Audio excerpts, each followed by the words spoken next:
এই যে ভূতের কথা, আমাদের দেশের ভূত একরকম, বিদেশের ভূত একরকম।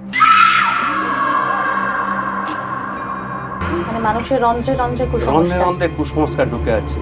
একটা বৈজ্ঞানিক সত্য, তার কি পরিবর্তন হতে পারে? কালা জাদু করেছে।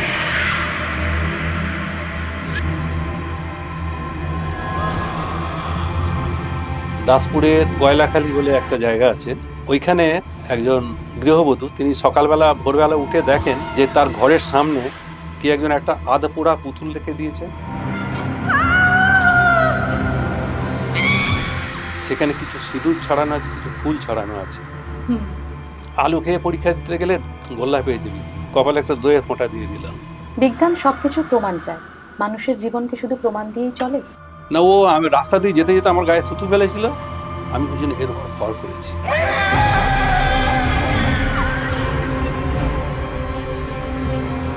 হ্যাঁ, বলে বলে তুই এখান থেকে যা, বলে বলে তার সে ছাত্রী অজ্ঞান হয়ে গেল, আমাকে জল টল দিয়ে ঠিক হলো। তারপরে দিয়ে একটি ছেলের হয়েছে, বললেন যে এখানে ভূতের উপদ্রব হয়েছে, এখানে নাম সংকীর্তন হওয়া দরকার।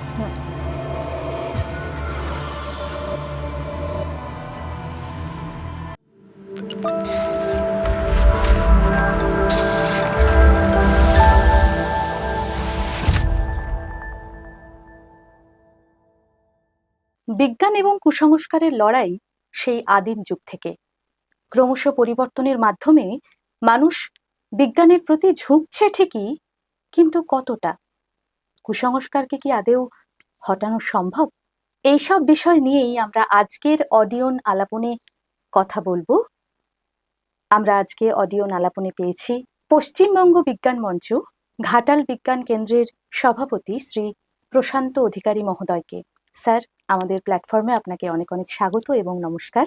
নমস্কার, আমিও খুব আনন্দিত আমাকে এখানে আমন্ত্রণ করার জন্য। আপনি ঘাটাল বিজ্ঞান কেন্দ্রের সভাপতি। হ্যাঁ, তো এই পদে নিযুক্ত হওয়ার যাত্রাটা কেমন ছিল? আমি সভাপতি হয়েছি বেশি দিন না, কিন্তু তার আগে আমি বিজ্ঞানের সঙ্গে যুক্ত ছিলাম। মানে আমি তো একজন বিজ্ঞানের শিক্ষক, স্কুলেতে বিজ্ঞান পড়াতাম। তারও আগে আমার বিজ্ঞানের অনুপ্রেরণা ছিল আমার স্কুলের মাস্টারমশাইরা। তারা হাতে কলমে তখন বিজ্ঞানকে আমাদের ক্লাসের মধ্যে তুলে ধরতেন, আচ্ছা, যেটা এখনকার দিনে দেখতে পাই না স্কুলে। সেখানে আমি বিজ্ঞানে আগ্রহী হয়ে উঠি। তারপর যখন কলেজে যাই, কলেজের প্রফেসররা, একজন প্রফেসর আমি বলতে পারি, আমার প্রফেসর শ্রদ্ধেয় ডক্টর অনিন্দ ভৌমিক, উনি আমাকে এই কুসংস্কারের বিরুদ্ধে অনেক কথা আমাদেরকে বলতেন এবং আমাদের অনেক উৎসাহ দিতেন। সেই উৎসাহ পেয়ে আমি আমার স্কুলে আমি যখন জয়েন করি, ছাত্রছাত্রীদের বলতাম। তারপরে যখন পশ্চিমবঙ্গ বিজ্ঞান মঞ্চ গঠন হলো 1986 সালে, তখন আমরা বিজ্ঞান মঞ্চের কথা জানতে পারি তারা কি করতে চায়। আমার কাছে অনেকের প্রস্তাব দেয় বিজ্ঞান মঞ্চের সদস্য অনেক কাজকর্ম করুন। আমি আগ্রহ প্রকাশ করি এবং 1986 সালে পশ্চিমবঙ্গ বিজ্ঞান মঞ্চের জন্ম হয়। আমি তার বছর চারেক পরে আমি পশ্চিমবঙ্গ বিজ্ঞান মঞ্চের সঙ্গে যুক্ত হয়েছিলাম। তারপর থেকে আমি কাজ করে আসছি। প্রথমে সম্পাদক হিসেবে ছিলাম, তারপর কয়েক বছর আগে আমি সভাপতি হয়েছি। তাহলে ব্যক্তিগত অনুপ্রেরণা আপনার শিক্ষক। বিজ্ঞান মঞ্চের মূল উদ্দেশ্য বা লক্ষ্য কি? বিজ্ঞান মঞ্চের মূল লক্ষ্য এবং উদ্দেশ্য হচ্ছে যে সমাজে বিজ্ঞান মনস্কতা, যুক্তিবাদী চিন্তাধারা, কুসংস্কারের বিরুদ্ধে মানুষকে সচেতন করে গড়ে তোলা। তারপর ছাত্রছাত্রী বা অন্যান্য সাধারণের মধ্যেও বিভিন্ন বিজ্ঞানকে তার মানে নিজস্ব ভাষায় তাদের কাছে প্রচার করে এবং বিভিন্ন যুক্তিবাদী অনুষ্ঠান দেখিয়ে তাদেরকে উৎসাহিত করা, যাতে তারা বিজ্ঞান মনস্ক হিসেবে গড়ে উঠতে পারে এবং বিজ্ঞানের ভীতি যাতে তাদের কাটে এবং জনস্বাস্থ্য সম্পর্কে তাদেরকে সচেতন করে গড়ে তোলা। বিজ্ঞানের যে নতুন নতুন প্রযুক্তি আবিষ্কার হচ্ছে, সেই প্রযুক্তিগুলো কিভাবে তাদের উপকার করতে পারে, তাদের সহযোগিতা করতে পারে, সেই নিয়ে জনসাধারণকে বলা। এবং যে সমস্ত প্রযুক্তিগুলো ব্যবহারের ফলে সমাজের ক্ষতি হতে পারে, সেগুলো সম্পর্কে তাদের অবহিত করা এবং তার বিরুদ্ধে তাদেরকে আন্দোলন করার জন্য আমরা উৎসাহিত করি। কুসংস্কার কি এখনো সমাজে তার প্রভাব বিস্তার করে চলেছে, আপনি কি মনে করেন? হ্যাঁ, কুসংস্কার আছে। কুসংস্কার অনেক প্রাচীন কাল থেকে আছে। বিজ্ঞান তো আমাদের বেশি দিন নয়, আমি কি বলবো, আহ, অষ্টাদশ শতাব্দী থেকে আমাদের যে আধুনিক বিজ্ঞান তার কথা আমরা জানতে পারছি। কিন্তু মানুষ তো তার প্রথম যখন আদিম যুগ থেকে সে তো সেই কুসংস্কারের সঙ্গে যুক্ত আছে। মানে মানুষের রন্ধ্রে রন্ধ্রে রন্ধে কুসংস্কার। রন্ধে কুসংস্কার ঢুকে আছে। হুম। সেইগুলোকে দূর করতে একটু তো সময় লাগবে। হুম। আর এখনো পর্যন্ত আছে, আমি দেখেছি এখনো আছে। মানুষ বিজ্ঞান পড়ছে, কিন্তু বিজ্ঞান পড়লেও বিজ্ঞানটাকে মনে প্রাণে সে বিশ্বাস করেনি। করেন। পড়ার জন্য, চাকরির জন্য বিজ্ঞানকে নাম্বার পড়ছে, পাওয়ার জন্য বিজ্ঞান পড়ছে। নম্বর পাওয়ার জন্যে। আমি দেখেছি অনেক বিজ্ঞান শিক্ষকের হাতে মাদুলি, হুম। হ্যাঁ, হাতে আংটি, হুম। মাদুলি এরকম ব্যবহার করতে। তার মানে কি, বিজ্ঞান বিশ্বাস করেনি। তো সেই জন্য বিজ্ঞান মনস্ক ব্যক্তি চাই। বিজ্ঞান হুম। মনস্ক ব্যক্তিই পারেন কুসংস্কার দূর করতে। এই কুসংস্কার কি একেবারে 100% হটানো সম্ভব? সেটা ভবিষ্যৎ বলবে। তবে আমাদের সবাই মিলে যদি আমরা প্রচেষ্টা গ্রহণ করি, হুম। নিশ্চয়ই একদিন না একদিন কুসংস্কারকে দূর করা যাবে বলে আমার বিশ্বাস। আপনার দৃষ্টিতে গ্রামীণ ও শহুরে বিজ্ঞান শিক্ষার পার্থক্য কি? শহরের দিকে বিজ্ঞান শিক্ষার একটু সুবিধা আছে। শহরের স্কুলগুলোতে একটু আর্থিক দিক থেকে তারা একটু সচ্ছল। বিভিন্ন বিজ্ঞানের যন্ত্রপাতি কিনতে পারে, বিভিন্ন রাসায়নিক পদার্থ তারা কিনতে পারে। হুম। তাদের দেখানোর অনেকটা সুবিধা হয়। হুম। তারা উম, বিভিন্ন যন্ত্রপাতি দিয়ে ছাত্রছাত্রীদের দেখাতে পারে, এটা সুবিধা আছে তাদের। হুম। গ্রামের দিকে এই সুযোগ সুবিধা সব স্কুলগুলো ঠিকমতো পায় না। আচ্ছা। সেখানে না আছে যন্ত্রপাতি, না আছে কোনো কিছু বিজ্ঞানের উপকরণ। তবে একটা কথা বলতে পারি, গ্রামেতে একটা সুবিধা আছে, যেটা হচ্ছে প্রকৃতি পর্যবেক্ষণ। তারা আচ্ছা। গ্রামে গাছপালা, আকাশ, এইগুলো দেখে তারা কিন্তু বিজ্ঞানকে শিখতে পারে। পারে। হুম। এই সুবিধাটা গ্রামের আছে, যেটা আবার শহরে নেই। কিন্তু শহরে সেখানে ল্যাবরেটরি তৈরি করা হয়। হ্যাঁ, ল্যাবরেটরি আছে, ল্যাবরেটরি আছে, সেখানে বিভিন্ন যন্ত্রপাতি আছে, বিভিন্ন হুম। রাসায়নিক পদার্থ আছে, সেগুলো দিয়ে তারা ছাত্রছাত্রীদের উৎসাহিত করতে পারে। জলবায়ু বা আবহাওয়ার পরিবর্তন এবং ভ্যাকসিন, এইগুলো নিয়ে যে বিভিন্ন রকম মিথ্যে বা ভুল তথ্য আছে, সেই ভুল ভ্রান্তিটা ভাঙানোর জন্য বিজ্ঞান মঞ্চের ভূমিকা কতখানি? হ্যাঁ, বিজ্ঞান মঞ্চ আমরা বিভিন্ন মানুষকে যেমন বোঝাচ্ছি, বিশেষ করে আমরা ছাত্রছাত্রীদের বলছি হুম। যে আজকে যে জলবায়ু আবহাওয়ার যে পরিবর্তন ঘটেছে, হুম। এটা কিন্তু মানুষের মানে কাজের ফলেই হয়েছে। তারা চিন্তা ভাবনা না করে প্রাকৃতিক সম্পদকে বেশি বেশি করে ব্যবহার করেছে, কয়লা, পেট্রোল ইত্যাদি ইত্যাদি, গাছপালাকে ধ্বংস করেছে, পাহাড়কে ভেঙে দিয়েছে। এই যে অত্যাচার প্রকৃতির উপর করেছে, যার ফলে বাতাস দূষিত হয়েছে। আজকে পৃথিবী গরম হয়ে গেছে, ওজোন স্তর, পৃথিবীর ওজোন হুম। স্তর ক্ষয়প্রাপ্ত হতে হতে শুরু করেছে। হুম। হুম। হ্যাঁ, আমাদের যে গোটা পৃথিবীকে, যেটা আমাদের আচ্ছাদন করে রেখেছে, বাইরে থেকে কোনো রশ্মি যাতে না প্রবেশ করে, যেটা প্রাকৃতিকভাবে সৃষ্টি, সেটা হুম। আজকে ধ্বংস হয়ে যাচ্ছে। হুম। আর যার ফলে পৃথিবী কি হচ্ছে, গরম হয়ে যাচ্ছে, উত্তপ্ত হয়ে যাচ্ছে। আজকে যে সমস্ত আমাদের যে মেরু প্রদেশে বরফ হুম। গলতে শুরু করেছে, হুম। হুম। জলস্তর বাড়ছে, হুম। এবং আবহাওয়ার কখনো গরম, কখনো প্রচণ্ড ঠান্ডা। হ্যাঁ, এই যে প্রাকৃতিক পরিবর্তন, হুম। এবং ঝড় জল, বজ্রপাত ইত্যাদি হুম। বাড়ছে। হুম। অনেকেই হয়তো ভাবছে যে এইগুলো মানে কোনো অলৌকিক কোনো ঘটনা। দেবতা হয়তো কোনো কিছু করছে, বা অলৌকিক কোনো কিছু কারণে এই সমস্ত হচ্ছে, কিন্তু তা না। দেবতা তার ক্রোধ উগড়ে হ্যাঁ দিচ্ছে। হ্যাঁ, দেবতা তার ক্রোধ উগড়ে দিচ্ছে, কিন্তু তা নয়। আমাদের কাজের জন্য আমরা তার ফল ভোগ করছি। এর হুম। জন্য আমাদের সচেতন হওয়ার প্রয়োজন আছে। হুম। আমরা সেই নিয়ে, আমরা যেমন মানুষকে সচেতন করছি, হুম। সেই সঙ্গে সঙ্গে আমরা সরকারকেও বলছি। আমাদের যখন আমাদের বিশ্ব সম্মেলন হয়, সমস্ত বিজ্ঞানীদের বিশ্ব সম্মেলন হয়, হুম।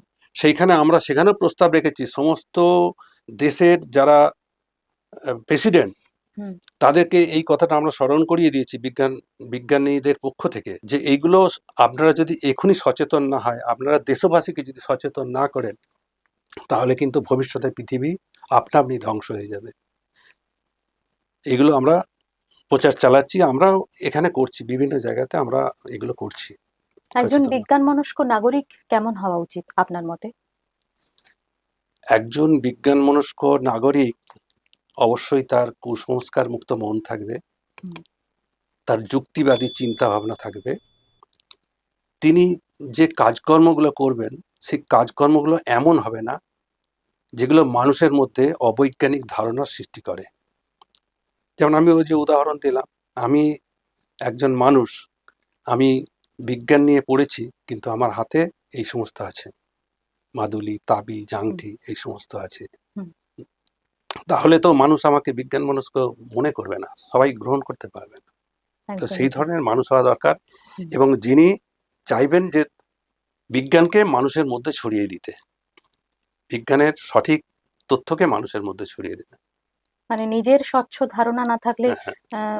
ছাত্রকে বা অন্যকে কিভাবে সে দেবে হুম। ধারণা? যে আলোকিত সেই তো অন্যকে আলোকিত করতে পারে, তাই না? ঠিক। একটা বৈজ্ঞানিক সত্য তার কি পরিবর্তন হতে পারে সময়ের সাথে সাথে? হ্যাঁ, পারে।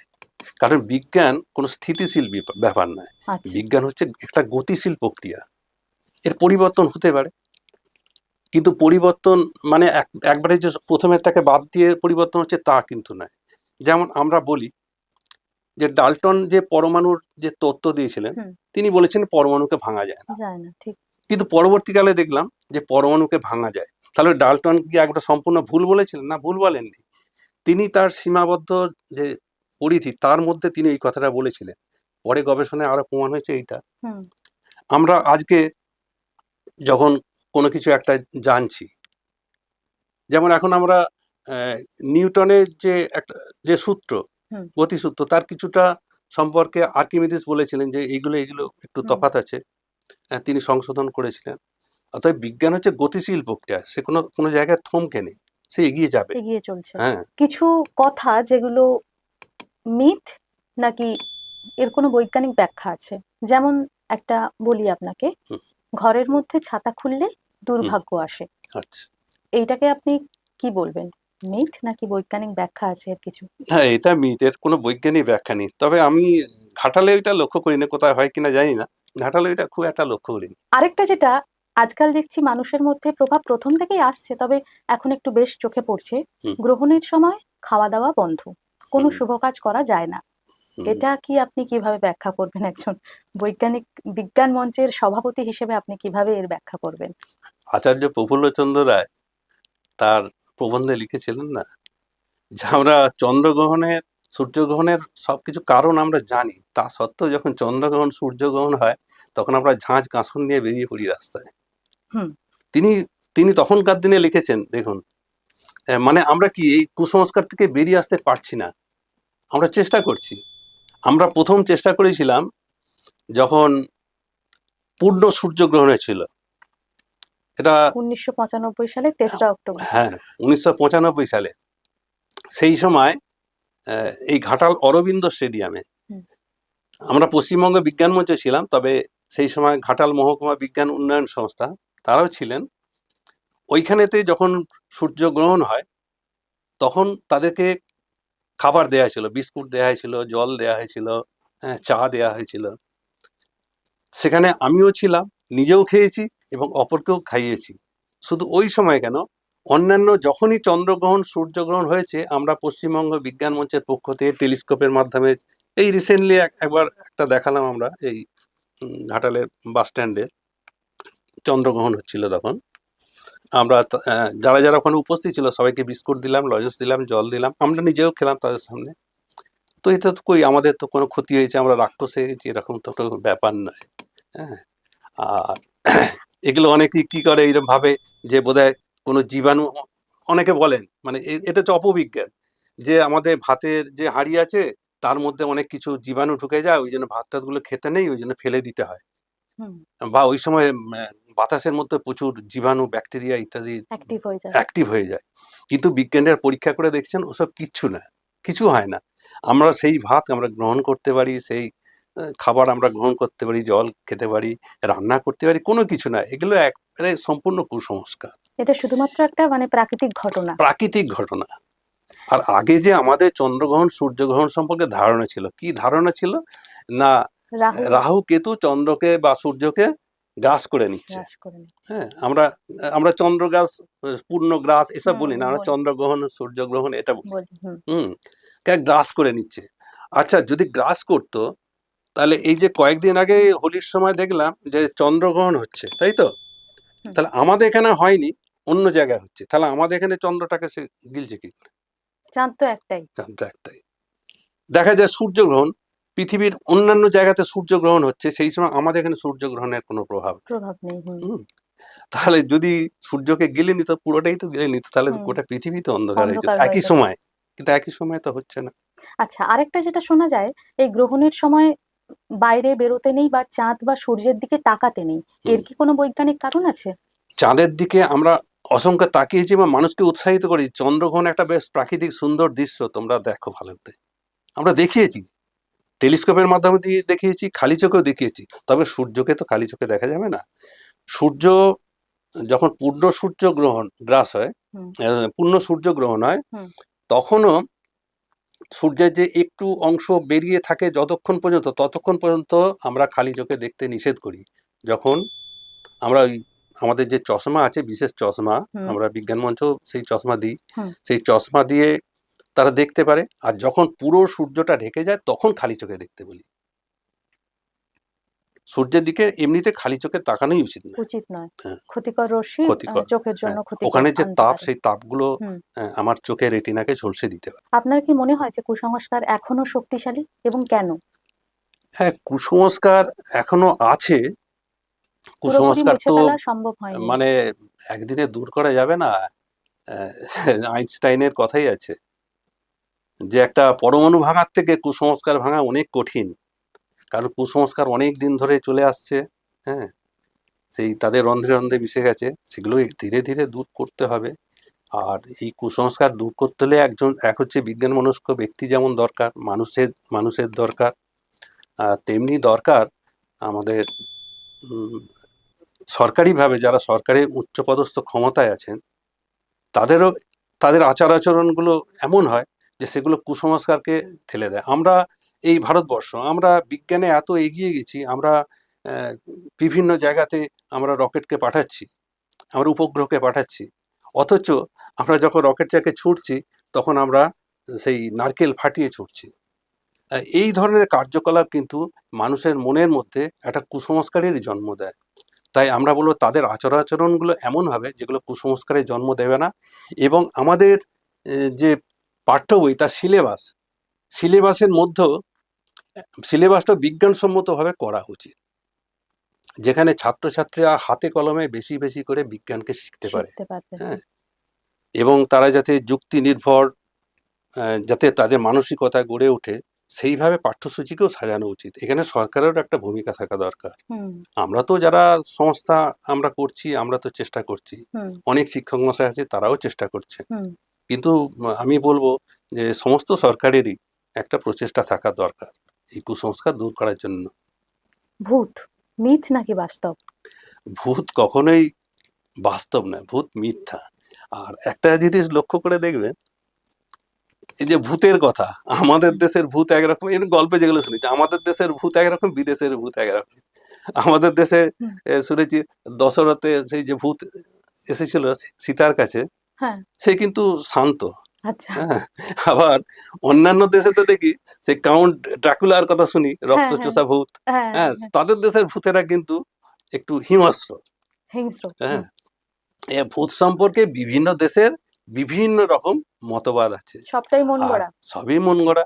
ভূত কখনোই আসল হতে পারে না। তা যদি হতো তাহলে আমি তো বলতে পারি আমাদের এই রাজ্যে বা এই দেশে অনেক মহিলাদের উপর যে অত্যাচার হয়েছে, তাদেরকে যে মার্ডার করা হয়েছে, তাহলে তাদের ভূতেরা তাহলে প্রতিশোধ নিত, হুম। ঠিক কিনা? ঠিক। তারা নেয়। অতএব ভূতটা ঠিক নয়। আমরা ভূতের ভয়ে অকারণে এগুলো আমাদের মনের মধ্যে ভীতি সঞ্চার হয়। আমি আপনাকে একটা কথা বলি, আপনাকে যদি আমি বলি হুম। যে আপনি আমার সঙ্গে চলুন একটা জায়গা দিয়ে, আপনাকে সেই জায়গা দিয়ে আমি নিয়ে চলে যাব, বা আপনাকে বলবো যে আপনি ওই রাস্তা দিয়ে সন্ধ্যের সময় এখানে আসবেন, আপনি নির্দ্বিধায় চলে আসবেন, কিন্তু আপনাকে আমি যদি বলি যে ওইখানে একটা শ্মশান আছে, ওর পাশে একটা গাছেতে একজন গলায় দড়ি দিয়ে আত্মহত্যা করেছিল, হুম, তখন আপনি যখন আসতে চাইবেন তখন আপনার মনের মধ্যে ভয় লাগবে। হুম, কারণ কি, ওইটা আপনার মনের মধ্যে ঢুকে যাচ্ছে, সেই জন্য আপনার তখন মনে হচ্ছে ভয় লাগছে। কিন্তু অ্যাকচুয়ালি ভূত বলে কিছু নেই। আপনাকে যদি কথাটা না বলি, আপনি কিন্তু ভয় দূর করে আপনি ওখান দিয়ে চলে আসবেন। হুম। আচ্ছা, সূত্র বলে যে আত্মা নাকি নশ্বর, আত্মার মৃত্যু হয় না, শরীরের মৃত্যু হয়। হুম। এই বিষয়ে আপনি কি ব্যাখ্যা করবেন? আচ্ছা, আত্মা যদি মৃত্যু না হয়, আত্মা যদি নশ্বর হয়, তাহলে প্রাচীনকালে কি এত আত্মা ছিল? এখন তো মানুষের সংখ্যা তো অনেক বেড়ে গেছে, বেড়ে গেছে, হ্যাঁ। 500 কোটির কাছাকাছি গোটা পৃথিবীতে। হুম, আর আগে মানুষ আমাদের কত ছিল? গোটা পৃথিবীতে তো 100 কোটি ছিল, হুম। কি তারও আগে আরো কম ছিল? কম ছিল। হুম। তাহলে এই আত্মাগুলো আসলো কোথা থেকে?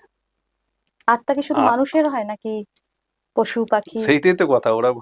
ওরা তো বলে যে আত্মা সবার মধ্যেই আছে, সমস্ত জীবের মধ্যেই আছে। আত্মা আছে? তাহলে আত্মা যদি সমস্ত জীবের মধ্যেই থাকে, হুম। তাহলে এই যে এত আত্মা, এগুলো যাচ্ছে কোথায়? এগুলো তার মানে শুধু মন গড়া কাহিনী? এগুলো মন গড়া কাহিনী। এগুলোর কোনো বাস্তব ভিত্তি না, নেই? না। এই যে এখন তো মানুষের মানে মুরগি খাওয়া, মাংস খাওয়াটা প্রচুর বেড়ে গেছে, এটা। হ্যাঁ, হুম, একটা মাংস খায় হচ্ছে, মুরগি বধ হচ্ছে প্রতিদিন। তাহলে সেই আত্মাগুলো কোথায় যাচ্ছে? এটা ঠিক নয়। মানে আত্মা তার মধ্যে আছে, সে চলে গেল। এটা কেউ যারা কেউ বলতে পারবে না যে আমি আহ, এটা দেখেছি, ওটা দেখেছি, আমি আত্মা দেখেছি। এর কোনো যুক্তি নেই। জ্যোতিষ বিজ্ঞান নাকি বিশ্বাস? জ্যোতিষ বিশ্বাস, বিজ্ঞান জ্যোতিষ বিজ্ঞান নয়। তবে অনেকে এটা গন্ডগোল করে ফেলে, জ্যোতিষ আর জ্যোতির্বিদ্যা। হুম, জ্যোতিষটা কিসের উপর ভিত্তি করে? জ্যোতিষটা গ্রহ নক্ষত্র এদের উপর ভিত্তি করে জ্যোতিষ শাস্ত্র। হুম, আমাদের ভারতবর্ষে কিন্তু আমরা যদি বৈদিক যুগে দেখি, কোথাও কিন্তু জ্যোতিষের উল্লেখ নেই। হুম, আমাদের যে বেদের, যেটা বেদাঙ্গ, বেদের পরে যে অংশটা বেদাঙ্গ, বেদাঙ্গতে সেখানে গ্রহ নক্ষত্রের কথা বলা আছে, কিন্তু তাদের গতিপথের কথা বলা আছে। মানে কোন গ্রহ কোন নক্ষত্র কোথা দিয়ে যাচ্ছে, যাতায়াত করছে, তাদের গতিপথের কথা বলা আছে। কিন্তু সেখানে কোথাও জ্যোতিষের কথা, মানে এই হস্তরেখা বিদ্যা বা মাদুলি তাবিজ ইত্যাদি ইত্যাদি, এগুলো কিন্তু আমাদের নেই, আমাদের কোনোদিন ছিলও না। এটা এসেছে, আমরা যেটা জেনেছি সেটা হচ্ছে যে গ্রিক যে সভ্যতা, ওদের হাত ধরে আমাদের দেশে, বিশেষ করে আলেকজান্ডার যখন আমাদের দেশে আসেন, সেই সময়ের পর থেকে এই জ্যোতিষবিদ্যাগুলো আমাদের এখানে চলে আসে। আর এই জ্যোতিষবিদ্যাতে যেগুলো দেখানো হয়, আপনি বলুন 9টা গ্রহ। এই 9টা গ্রহ কি? সেখানে সূর্যকে ধরা হয়েছে গ্রহ, চন্দ্রকে ধরা হয়েছে গ্রহ, আবার রাহু কেতুকে ধরা হয়েছে গ্রহ, যেগুলোর বাস্তবে কোনো অস্তিত্বই নেই। তাহলে সেইগুলো দেখে কি করে হিসাব হচ্ছে? আর একটা চিন্তা করুন, একটা গ্রহ বা নক্ষত্র, তারা এখান থেকে কত দূরে আছে, সূর্য কত দূরে, তার প্রভাব একটা পার্টিকুলার মানুষের মধ্যে কিভাবে পড়তে পারে? বিজ্ঞান কি বলে? বিজ্ঞান যেটা আবিষ্কার করে, যেমন রামন ইফেক্ট আমাদের দেশে সিভি রামন আবিষ্কার করেছিলেন। হুম, তাহলে রামন ইফেক্ট যেমন আপনার এখানে সত্য, আপনার দেহের ক্ষেত্রে রামন ইফেক্ট যেমন কাজ করবে, হুম, ইংল্যান্ডের একটা দেহের উপর তাই কাজ করবে, সবার উপরই তাই কাজ করবে। কিন্তু একটা সূর্যের প্রকোপ ওরা যেটা দেখাচ্ছে, বা শনির প্রকোপ আপনার ক্ষেত্রে কাজ করছে, আমার ক্ষেত্রে কাজ করছে না, দুজনে তো একই জায়গায় বসে আছি। তাহলে আপনার ক্ষেত্রে কাজ করছে, আমার ক্ষেত্রে কাজ করছে। বিজ্ঞান কিন্তু যেটা বলে সেটা সবার ক্ষেত্রেই কাজ করে। হুম। অতএব এটা কিন্তু কোনো বিজ্ঞান নয়। জ্যোতির্বিদ্যাটা কিন্তু বিজ্ঞান। জ্যোতির্বিদ্যার মাধ্যমে হিসাব করে তারা বলে দিতে পারে কখন চন্দ্রগ্রহণ হবে, কখন সূর্যগ্রহণ হবে, কখন জোয়ার হবে, কখন ভাটা হবে। এটা হুম, কিন্তু জ্যোতির্বিদ্যা, জ্যোতিষবিদ্যা নয়। হুম, জ্যোতিষবিদ্যাটা একদম সম্পূর্ণ অবৈজ্ঞানিক। এবং জ্যোতিষবিদ্যাটা যদি সত্যিকারের বৈজ্ঞানিক, আমি একটা ছোট্ট উদাহরণ দিচ্ছি। হুম, যারা জ্যোতিষ চর্চা করে, তারা তো অনেকের হাত দেখে বলে দেন আপনার অমুক আছে অমুক আছে, আপনার হুম, ভালো সময় খারাপ সময়। হুম, সে কিন্তু নিজের ভাগ্যই জানে না। সে যদি জানতো, তাহলে সে তো নিজেই বুঝতে পারছো যে এই লটারির টিকিটটা আজকে লাগবে, তাহলে সেই লটারির টিকিটটা কেটে সে ধনী হয়ে যেত, সে তাহলে রাস্তায় ফুটপাতে বসে থাকতো না। অতএব জ্যোতিষবিদ্যা কোনো বিজ্ঞান নয়, জ্যোতির্বিদ্যা বিজ্ঞান। নজর লাগা বাস্তব নাকি মানসিক প্রভাব? এটা একটা মানসিক প্রভাব। লাকি ডে বা অশুভ সময়, হুম। আপনার কি মতামত? এ তো ওই যারা জ্যোতিষ চর্চা করে তাদের মধ্য থেকেই এসছে এই ধারণাগুলো, যে আপনার এই দিনটা খুব সময়, তারা হিসাব করে বের করছে আপনার এই দিনটা খুব ভালো সময়, এই দিনটা খুব খারাপ সময়। হুম। কিন্তু এইভাবে কোনোদিন বিচার করা সম্ভব নয়। এটা তো কখনই হতে পারে না। বিজ্ঞান মনস্ক হওয়া মানে কি আধ্যাত্মিকতাকে পুরোপুরি বাদ দিয়ে দেওয়া? আধ্যাত্মিকতা আলাদা জিনিস, বিজ্ঞান আলাদা জিনিস। আধ্যাত্মিকতা বলতে আমরা দেব দেবী, হ্যাঁ, এদের পূজা অর্চনা ইত্যাদি এগুলোকে তো বুঝি আধ্যাত্মিকতা বলতে। হুম। হুম।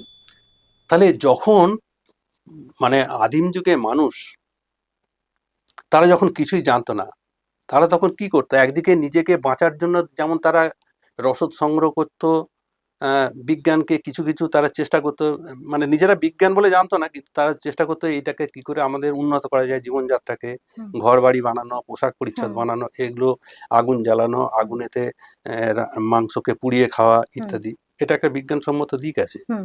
আবার তার পাশাপাশি যখন দেখতো যে হঠাৎ করে বজ্রপাত হচ্ছে, হুম। হঠাৎ করে গাছপালাগুলো আগুনে ঘষা লেগে আগুন জ্বলে যাচ্ছে, এই যে বিভিন্ন ধরনের প্রাকৃতিক কার্যকলাপ, বজ্রপাত, মানুষ হুম। মারা যাচ্ছে, ঘরে আগুন ধরে যাচ্ছে, সেইগুলোকে তারা তখন একটা ধর্মীয় ব্যাপার বলে ভেবেছিল, যে এইগুলোর মধ্যে কেউ একজন আছেন যিনি এই সমস্তগুলো করেন। আমি মানুষ, আমি শক্তিশালী, আমার থেকেও শক্তিশালী বাঘ, তাহলে ওর মধ্যে নিশ্চয় কোনো একটা কেউ আছে, হুম। কোনো একটা শক্তি আছে, তাকে পুজো করতেন। প্রথমের দিকে দেখবেন যে বেদেতে কিন্তু ওই যে 33 কোটি দেবদেবীর উল্লেখ আছে, হুম। 33 কোটি দেবদেবী বলতে কিন্তু মানে 33 কোটি আমাদের হিসাবে নয়, সেখানে অশ্বিনীদয় আছে, অষ্টবসু আছে, এবং ইন্দ্র, বরুণ দেবতা, এই রকম কয়েকজন দেবতার আছে সেখানে, কিন্তু এখনকার দিনে যে দেবতাদের কথা পান সেই সমস্ত দেবতাদের কথা কিন্তু সেখানে উল্লেখ নেই। আচ্ছা। এগুলো লক্ষ্য করবেন। আচ্ছা। এইটা হচ্ছে আধ্যাত্মিকতাটা এইভাবে চলে আসছে। আর বিজ্ঞান কি, বিজ্ঞান তো সে তার যুক্তি দিয়ে দেখছে। আগে আমরা কি ভাবতাম, যে চাঁদ হচ্ছে আমাদের দেবতা, আমরা চাঁদেতে পূজা করতাম। হুম। কিন্তু চন্দ্রদেব। যখন চন্দ্র অভিযান হলো তখন হুম। দেখা গেল চাঁদের তো দেবতা নেই। হুম। তাহলে এখন আধ্যাত্মিকরা বলছে যে চাঁদেতে দেবতা না, আরো দূরে আছে, কোথায় আছে, সূর্যে। তাহলে মানুষ সূর্যেতে গবেষণা করছে, আবার যখন সূর্যকে চলে যাবে বিজ্ঞানের হুম। গবেষণা, হুম। তখন বলে ওখানে আরো দূরে আছে। আমরা বলতো কৈলাসে মহাদেবের বাস। মহাদেবের বাস। হুম। কৈলাসে যে দেখা গেল সেখানে মহাদেবকে দেখতে পাওয়া যায়নি। হ্যাঁ, মহাদেবকে দেখতে পাওয়া যায়নি, তখন বলে না কৈলাসে না, তাহলে আরো দূরে কোথাও আছে।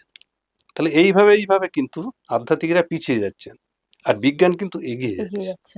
বিশ্বাস এবং প্রমাণ, এই দুটোর মধ্যে ভারসাম্য কিভাবে সম্ভব? বিশ্বাস তো থাকতেই হবে, কিন্তু অন্ধবিশ্বাস নয়। হুম। আমি বিশ্বাস করি যে মানুষ একদিন ভালো হবে, এই বিশ্বাসটা আমার মধ্যে থাকা দরকার। হুম।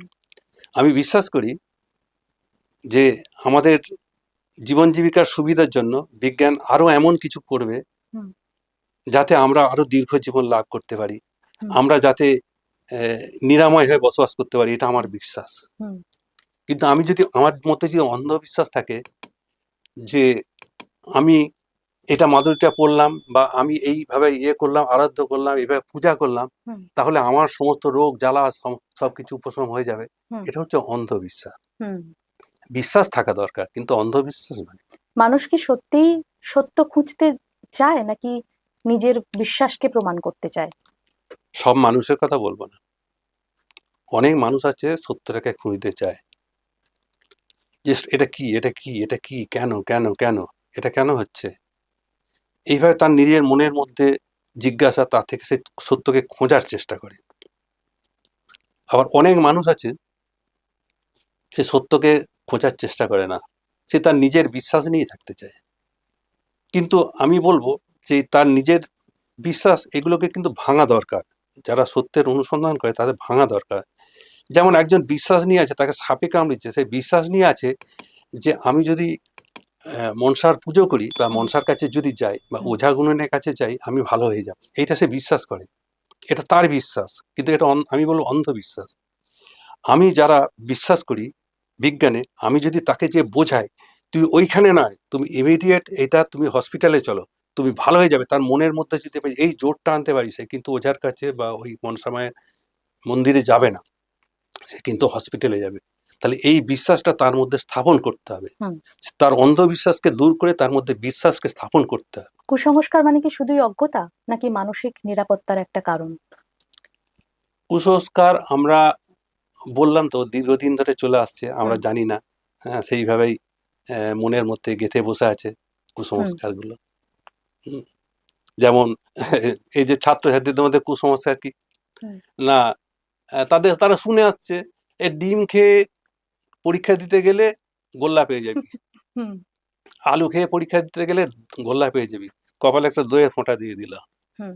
হুম, তাহলে এই নিয়ে সে যাচ্ছে, কিন্তু তাকে বলা হয়নি যে ওইটার জন্য কোনো কিছু না, সে পরীক্ষা করেও দেখেনি। যারা দেখেছে তারা বুঝতে পারছে যে হ্যাঁ, আমি হুম। পরীক্ষা করে দেখেছি, হুম। আলু খেয়ে গেলেও ভালো পরীক্ষায় আমি লিখতে পারি, আমার পড়াশোনাটা যদি ঠিক থাকে। হুম। হ্যাঁ, আমি কিছু কিছু ক্ষেত্রে লক্ষ্য করে দেখবে, যেমন কাউকে দেখলাম যে সে একটা কিছু গলাতে প্রচুর মাদুলি পড়ে আছে, হুম। মাদুলি পড়ে সে খেলছে, মানে সে ভেবেছে আর কি, তার বিশ্বাস এটা যে আমি মাদুলি পরে খেলছি বলেই আমি আজকে ভালো খেলতে পারবো। কিন্তু সেইটা সব নয়, তা যদি হতো তাহলে সে প্র্যাকটিস করতো কেন, ঠিক কিনা? হুম। তাহলে সে প্র্যাকটিস করলো কেন? ধরুন একজন ক্রিকেটার, হুম। সে প্র্যাকটিস করে তারপর তো ক্রিকেটের ময়দানে নামে, না মাদুলি পড়েছে বলে। তাহলে মাদুলি পড়ে যদি তার মনে যদি থাকতো বিশ্বাস, হুম। তাহলে সে প্র্যাকটিস করতো না কিন্তু। ঠিক। বিজ্ঞান সবকিছু প্রমাণ চায়, মানুষের জীবন কি শুধু প্রমাণ দিয়েই চলে? প্রমাণ না হলে কে বিশ্বাস করবে? হুম, আমরা যেমন আদালতেও আমরা কোনো কিছু যদি কেস করতে যাই, সেখানে আমার প্রমাণ ছাড়া চলে না। হুম। তাহলে আমাকে তো প্রমাণ তো দেখাতে হবে, প্রমাণ না হলে আমি শুধুমাত্র বিশ্বাস নিয়ে কি আগ্রহে পড়ে থাকবো? বিজ্ঞান যেখানে থেমে যায়, সেখানে নাকি কুসংস্কার শুরু হয়, নাকি অন্য কিছু? বিজ্ঞান থামে না। আমি বলেছি আগে, বিজ্ঞান হচ্ছে একটি গতিশীল প্রক্রিয়া। আমার মনে হচ্ছে আজকে বিজ্ঞানটা এইখানে থেমে গেল, কিন্তু আমি যখন আরো গবেষণা করব দেখবো কালকে বিজ্ঞানটা আরো সচল হয়ে গেছে, তার থেকে আরো এক ধাপ এগিয়ে গেছে। যত দিন যাচ্ছে মানুষের দিনের পর দিন বিজ্ঞানের অগ্রগতি ঘটছে, বিজ্ঞান এগিয়ে যাচ্ছে। হুম। বিজ্ঞান থামে না, বিজ্ঞান সবসময় এগিয়েই যাবে। ফেথ বা বিশ্বাস যুক্তির বিপরীত? বিশ্বাস দু রকমের আছে, বিশ্বাস অন্ধবিশ্বাস। বিশ্বাস। হ্যাঁ, হুম। আর যুক্তি যাদের আছে তাদের বিশ্বাস আলাদা, যাদের যুক্তি নেই তাদের বিশ্বাস আলাদা। এআই ও প্রযুক্তি মানুষকে আরো বেশি যুক্তিবাদী করবে, নাকি আরো বেশি কুসংস্কারাচ্ছন্ন করে তুলবে? এআই এটা হচ্ছে আমাদের বিজ্ঞানের একটা শ্রেষ্ঠ আবিষ্কার বলা হুম। যেতে পারে। কম্পিউটারের আধুনিক হচ্ছে এআই, ভার্সন এআই বলা যেতে পারে। প্রযুক্তি, তাই হুম। তো? হুম। কম্পিউটারে বর্তমানে যে আধুনিক প্রযুক্তি সেটা হচ্ছে এআই প্রযুক্তি। এর মাধ্যম দিয়ে কিন্তু অনেক ভালো কাজ করা যায়, মানুষের অনেক কাজে সুরাহা হয়। আমরা যে কাজটা করতে অনেকটা সময় লাগতো, হুম। এআই তার থেকে অনেক তাড়াতাড়ি করে দিচ্ছে। হুম। অনেক চিকিৎসার ক্ষেত্রে আমরা এআই কে ব্যবহার করতে পারি, হুম। অনেক জটিল অপারেশনের ক্ষেত্রেও হুম। আমরা এআই কে ব্যবহার করতে পারি। কিন্তু আমাদের এটাও লক্ষ্য রাখতে হবে, এটা প্রয়োগের উপর অনেক সময় নির্ভর করে, আমি কিভাবে প্রয়োগ করব। হুম। আমার প্রয়োগটা যদি এমন হয় যে আমার এআই ব্যবহারের ফলে আমার পৃথিবীর শ্রেষ্ঠ সন্তান মানব জাতি ক্ষতিগ্রস্ত হচ্ছে, হুম। মানুষ তার কাজকর্ম হারাচ্ছে, হুম। মানুষ খেতে পাচ্ছে না, তাহলে সেগুলো কিন্তু নিয়ন্ত্রণ করতে হবে। হুম। হুম, যে এআই সব কাজ করে দিল, আমি মানুষের শ্রমকে মর্যাদা দিলাম না, তাকে বাদ দিয়ে দিলাম, মানুষ কিছু করতে পারছে না, এটা নয়। হুম। তাহলে এমনভাবে এআই এর প্রয়োগ করতে হবে যাতে সেটা মানুষের স্বার্থে হয়, বেশিরভাগ মানুষের যাতে মঙ্গল করতে পারে। হুম। এই ব্যবহারের উপরে নির্ভর করছে। যদি কোনো কুসংস্কার কোনো মানুষকে মানসিক শান্তি দেয় বা শক্তি যোগায়, তাহলে কি সেই কুসংস্কারটা সবসময় ভাঙাটা উচিত হবে? না, মানুষকে, তাকে আমি বললাম ওই যে সাপের উদাহরণটা দিলাম, হুম। তাকে শক্তি দিচ্ছে কে, তাকে মানসিক শান্তি দিচ্ছে কে? না, সে ওই যে সাপে কামড়েছে, আমি এখানে যাব, তাকে ওইখান থেকে সরিয়ে আনতে হবে। হুম। তাকে ওইখান থেকে সরিয়ে আনতে হবে, আর তার দৃষ্টান্তটা দেখে অনেকে গ্রহণ করবে। আমি যদি ওইটাই বলি যে তুমি মানসিক শান্তি পাচ্ছ, ঠিক আছে, তুমি ওখানেই যাও, দেবতার স্থানে দাও, তাহলে তার মৃত্যু হবে সাপের ইয়েতে। হুম। তখন সেটা কিন্তু প্রভাব বিস্তার করবে সমাজের মধ্যে, তাই না? হুম। সেই জন্য আমাকে তার ওই বিশ্বাস থেকে তাকে ঘুরিয়ে আনতে হবে, তাকে বিজ্ঞানের পথে নিয়ে আসতে হবে। এটা বিশ্বাস দরকার, কিন্তু অন্ধবিশ্বাস দরকার নয়। নিশ্চয়ই। রাম সেতু, এটা কি হুম। সত্যি মানুষের তৈরি নাকি প্রকৃতির? এটা নিয়ে তো অনেক আলাপ আলোচনা হয়েছে। আমাদের দেশের ভূতাত্ত্বিকরা হুম তারাও এটা নিয়ে দেখেছেন। হুম উপগ্রহ থেকে ছবি তুলেও দেখা হয়েছে। হুম 2007 সালে, 2007 এই সময় আমাদের ভূতাত্ত্বিকরা সর্বশেষ যে রিপোর্টটা দেন, যে ওটা হচ্ছে প্রাকৃতিক একটা গঠন। ওটার মধ্যে এমন কোনো নিদর্শন খুঁজে পাওয়া যায়নি যেটা হচ্ছে আমাদের কোনো কাহিনীকে সমর্থন করবে। তখনকার সরকারও 2007 সালে তখনকার সরকার এবং ভূতাত্ত্বিকরা সুপ্রিম কোর্টকে জানায় যে না, এটা ওই যে গল্প কাহিনী তার সঙ্গে এটা কোনো মিল নেই, এটা একটা প্রাকৃতিক বৈচিত্র্য, প্রাকৃতিক গঠন, এটার সঙ্গে কাহিনীর কোনো মিল নেই। আচ্ছা, আপনার বিজ্ঞান মঞ্চ তো বিভিন্ন জায়গায় যায়, বিভিন্ন মানুষের কুসংস্কার ভাঙতেও যায়, হুম। বা প্রকৃতির বিভিন্ন ঘটনা সম্পর্কে আরো তাকে বেশি অবহিত করার জন্য আপনারা যান বিভিন্ন হুম। জায়গায়। সেরকম আপনার নিশ্চয়ই কিছু অভিজ্ঞতা আছে, সেরকম কিছু শুনবো। যেমন একটা অভিজ্ঞতার কথা বলি, এই মাসখানেক আগে হুম। দাসপুরের গয়লাখালী বলে একটা জায়গা আছে, হুম। ওইখানে একজন গৃহবধূ তিনি সকালবেলা ভোরবেলা উঠে দেখেন যে তার ঘরের সামনে কে একজন একটা আধপোড়া পুতুল রেখে দিয়েছে। হুম। সেখানে কিছু সিঁদুর ছড়ানো আছে, কিছু ফুল ছড়ানো আছে, হুম। যেটাকে ওখানকার লোকেরা বললো যে ওটা কালা জাদু করেছে, হুম। কারো ক্ষতি করার জন্য। হুম। তো ওইখানকার অনেকেই খুব ভীত সন্ত্রস্ত ছিল। তার মধ্যে দু একজন একটু সাহসী ছিল, তারা এগুলোকে পরিষ্কার করে দিয়েছে। তা আমরা খবর পাওয়ার পরে ওখানে যাই, দেখলাম তারা সত্যি খুব সন্তুষ্ট। তো তাদেরকে আমরা আমাদের বিজ্ঞানের কথা বলি এবং বলি এটা ভয় করার কোনো কারণ নেই, আপনারা একটু লক্ষ্য নজর রাখুন, এই ধরনের ঘটনা ঘটলে আমাদেরকে বলবেন। তো তারপরে দেখলাম ওখানকার তারা সত্যিকারের ব্যাপারগুলো বুঝতে পারলো, যে অনেকেই বিশ্বাস করলো যে হ্যাঁ, ঠিক আছে। আর আরো কিছু এই ধরনের ব্যাপার বলি। একটা স্কুলে দিদিমণি আমাদেরকে খবর পাঠালেন যে সেই স্কুলে একজন ছাত্রী হঠাৎ ভুলভাল বকতে শুরু করেছে ক্লাসের মধ্যে, হুম। উল্টো পাল্টা বকছে, দিয়ে অজ্ঞান হয়ে গেল। হুম। তার মাথায় জল টল দিয়ে ঠিক করলো, ভূতে ধরেছে। তার বললো ওর ভূতে ধরেছে। তার পরের দিনই আর একটা ছাত্রীর একই ঘটনা ঘটলো। হুম। সে এবার বলছে, তখন স্কুলের শিক্ষক মশাই তাকে জিজ্ঞাসা করছেন, তুমি কে? না, আমি অমুক, বলে একজনের নাম বললো। হুম। এখানে কেন? না, ও আমি রাস্তা দিয়ে যেতে যেতে আমার গায়ে থুতু ফেলেছিল, আমি ওই জন্য এর উপর ভর করেছি। হ্যাঁ, বলে বলে তুই এখান থেকে যা, বলে বলে তার সে ছাত্রী অজ্ঞান হয়ে গেল, আমাদের জল টল দিয়ে ঠিক হলো। তারপরে দিয়ে একটি ছেলের হয়েছে, পরপরেও হচ্ছে। তখন হুম। ওইখানের গ্রামবাসীরা হুম। বললেন যে এখানে ভূতের উপদ্রব হয়েছে, এখানে হুম। নাম সংকীর্তন হওয়া দরকার। হুম। আমাদের বিজ্ঞান মঞ্চকে খবর দেন ওই স্কুলের হেডমিস্ট্রেস। হুম। আমরা কয়েকজন মিলে ওইখানে যাই, যে সেই ছাত্রী দুজন আর ছাত্র একজন এবং তাদের অভিভাবিকা তাদেরকেও রাখি ওখানে। হুম।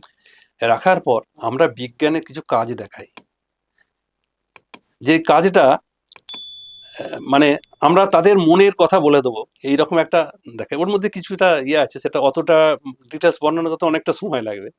হ্যাঁ, তাদের মধ্যে একটা বিজ্ঞানের ইয়ে দেখায়, তোমার মনের কথা বলে দিচ্ছি, তুমি লিখো, কাগজে লিখো, তুমি কি লিখছো আমি বলে দেবো। আরেকজনকে তুমি কি লিখছো বলো। এবার তারা কি লিখেছে, প্রথম জনকে বলে তুমি কি লিখেছো বলো তো, তোমার তোমার লেখাটা আমি লিখেছি, আমার পকেটে রেখে দিয়েছি, তুমি বলো তো কি লিখেছো। হুম। বলছে এইটা।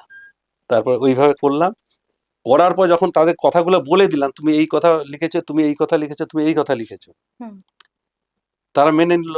তাহলে তোমরা বিশ্বাস করো যে তোমাদের যে ভূত এখানে এসেছিল সেই ভূতকে আমি নিয়ে যেতে পারবো, এটা বিশ্বাস করো, আমাকে বিশ্বাস করো। বলে হ্যাঁ বিশ্বাস করি, ঠিক আছে তোমাদের ভূতকে আমি নিয়ে চলে যাচ্ছি আজকে। আর এরপর থেকে এখানে ওই ধরনের কোনো ঘটনা ঘটবে না। তারপর থেকে দেখা গেল যে আর এখনো পর্যন্ত আর ওই ধরনের কোনো খবরও পাইনি, ওখানকার অভিভাবকরা খুবই সন্তুষ্ট। এক্স্যাক্টলি কি ঘটেছিল যে ৩টে বাচ্চার পরপর এরকম হয়েছিল? অ্যাকচুয়ালি ওদের মনের মধ্যে একটা ওই ধরনের ধারণা তৈরি হয়েছিল যে এরকম ভর হয়, এরকম হয়, এরকম কোনো গল্প এটা কি শুনেছে বা কোনো, সাইকোলজিক্যাল কোনো রোগ বা হতে পারে? হ্যাঁ, এগুলো সাইকোলজিক্যাল ব্যাপার। হুম, এগুলো একটা শুনতে শুনতে তাদের মনের মধ্যে ধারণা হয়েছে। হুম, হতে হতে একজনের হয়েছে প্রথম, এবার সেটা দেখে দেখে আরেকজন, তারপর হুম, দেখে দেখে আরেকজন। এইভাবে কিন্তু যদি চলতো, আমরা যদি না যেতাম, এটা কিন্তু পরপর ওই স্কুলের সবার মধ্যেই ছড়িয়ে পড়তো। ছড়িয়ে পড়তো। হুম, যেমন একটা ঘটনা ঘটেছিল একবার, একটা স্কুলের পুকুরে মাছ পচেছিল, সেই গন্ধটায় একজন অজ্ঞান হয়ে গিয়েছিল হুম, মাছের গন্ধেতে। হুম। তারপর দেখা গেল সেই স্কুলের ম্যাক্সিমাম ছাত্রছাত্রী অজ্ঞান হয়ে গেল শুধুমাত্র মাছের গন্ধে? মাছের গন্ধে। এটা কিভাবে হ্যাঁ, সম্ভব? সেই আর কি। ওই যে কয়েকজনের ছড়িয়েছে, হতে হতে সবার মধ্যে এগুলো এগুলো একটা সাইকোলজিক্যাল সাইকোলজিক্যাল একটা ব্যাপার। সাইকোলজিক্যাল ব্যাপার। যেমন আমি বাসে যখন যাচ্ছি, আমার পাশে যদি কেউ বমি করে ফেলে, আমারও বমি এসে যায়। হ্যাঁ, কিন্তু যাদের নার্ভ একটু স্ট্রং, তাদের বমি হয় না। হয় না, ঠিক। হ্যাঁ, আর নাহলে ওই একজনে দেখে তিন চারজনেরও হুম, বমি হয়ে যেতে হয় পারে। এটা, ঠিক। আচ্ছা, আরেকটা যেটা বলবো, সেই আমাদের এই দাসপুরের, সম্ভবত জগন্নাথপুরে, হুম, ভাঙা হাড় হুম, জোড়া লাগানোর একটা বেশ রমরমিয়ে চলছে একটা হ্যাঁ, ব্যবসাও বলা যেতে পারে, বা মানুষের বিশ্বাস। হুম। এই বিষয়ে আপনি কি বলবেন? একটা শিকড় শুধুমাত্র শরীরে রেখে কিভাবে ভাঙা হাড়কে জোড়া লাগানো কি যায়? আমাদের শরীরের গঠনই এমন হুম, যে আমাদের শরীরের কোনো একটা হাড় যদি ভেঙে যায়, হুম, আমি যদি কোনো চিকিৎসা না করে এমনি যদি বেঁধে রেখে দিই, হুম। সে হাড়টা কিন্তু আপনা আপনি জোড়া লেগে যায়। কোনো ওষুধের প্রয়োজন নেই? কোনো ওষুধের প্রয়োজন নেই। আমাদের এইরকমই সিস্টেম আছে শরীরের মধ্যে। হুম, এবার কারো হাড় ওইভাবে ভেঙে গেছে, তাকে ওই কান ফুটিয়ে ওইটা দিয়ে হুম, এর জন্য ভালো হয়ে গেছে, এগুলো কিন্তু আপনা আপনি হয়, আপনা আপনি হয়েছে। কিন্তু যদি কোনো হাড়ের জটিল ব্যাপার থাকে, হুম, খুব বেশি যদি ক্ষতিগ্রস্ত হয়, তখন কিন্তু ওই কান ফোঁড়াতে আর হচ্ছে না। তা যদি হতো, তাহলে আমাদের এই মেদিনীপুর জেলা থেকে প্রচুর রোগী আজকে কটকে ছুটতো না। হুম, তাহলে ওইখানে যেই সবার চিকিৎসা হয়ে যেত, এবং হুম, সরকারও সেটাকে একটা স্বীকৃতি দিত, ওখানে একটা হসপিটাল হয়ে যেত হুম, কান ফোঁড়ার। হুম, এটা কিন্তু নয়। এটা মানুষ অনেকে বিশ্বাস করে। হুম, এটা আমরাও চিন্তা ভাবনা করেছি যে এটা সম্পর্কে কি করা যায়, কিন্তু আমরা সেইভাবে এখনো তো সংগঠনকে গড়ে তুলতে পারিনি। হুম, ওটা অনেকের মনের মধ্যে একটা আঘাত সৃষ্টি করবে বলে হুম, আমরা এই মুহূর্তে এখন কিছু করতে পারছি না, তবে আমাদের হুম। চিন্তা ভাবনায় আছে। আছে। হুম, আসলে মানুষের মনের মধ্যে আগে আমাদেরকে, ওদের আশপাশের মানুষ যারা আছেন, তাদের মধ্যে আগে বিজ্ঞান মনস্কতাটা গড়ে তুলতে হবে, তাহলে হুম। তারা দেখবেন আপনা আপনি ওগুলোকে ছেড়ে দেবে। ছেড়ে দেবে। হুম, হুম। এইগুলো আমরা করি, আমরা যেখানে এই বিজ্ঞানের কোনো অনুষ্ঠান করি, হুম, অংশগ্রহণ করি, হুম। সেখানে আমরা এইগুলো কিন্তু তুলে ধরি। আগামী প্রজন্মের প্রতি আপনার কি বার্তা থাকবে? আগামী প্রজন্মের প্রতি আমার বার্তা থাকবে, প্রশ্ন করতে শেখো। হুম, প্রশ্ন করতে শেখো নিজের মনের মধ্যে, এটা কি, ওটা কি, এটা কেন, ওটা কি জন্যে হচ্ছে। প্রশ্ন হুম, করতে থাকো, তাহলেই তুমি অনেক কিছু খুঁজে পাওয়ার চেষ্টা করবে, আর সবকিছুকে যুক্তি দিয়ে গ্রহণ করার চেষ্টা করবে। হুম, আমি কোনো কিছুকে অন্ধভাবে তোমরা গ্রহণ করবে না, অন্ধভাবে বিশ্বাস করবে না, হুম, তাহলে সেটা ঠিক হবে না। যুক্তি নির্ভর বিজ্ঞানসম্মত মানসিকতা গড়ে তুলতে হবে। হুম, এইটা আমি আগামী প্রজন্মকে বলবো। হুম, যদি আমরা এইভাবে নিজেরা তৈরি হতে পারি, আমাদের ভবিষ্যৎ প্রজন্ম যদি হুম, এইভাবে তৈরি হতে পারে, তাহলে আমাদের সুস্থ সমাজ গড়ে উঠবে। হুম। বিশ্বাস থাক, অন্ধবিশ্বাস নয়। এই প্রকৃতিতে ঘটা বা মানুষের জীবনে ঘটা বিভিন্ন ঘটনার পেছনে কি কি কারণ রয়েছে, সেটা সম্পর্কে জানার জন্য মনের মধ্যে চাই তীব্র আগ্রহ এবং বৈজ্ঞানিক মনস্কতা। আজকের অডিও আলাপন এই পর্যন্ত। আবার দেখা হবে পরের এপিসোডে। নমস্কার। নমস্কার।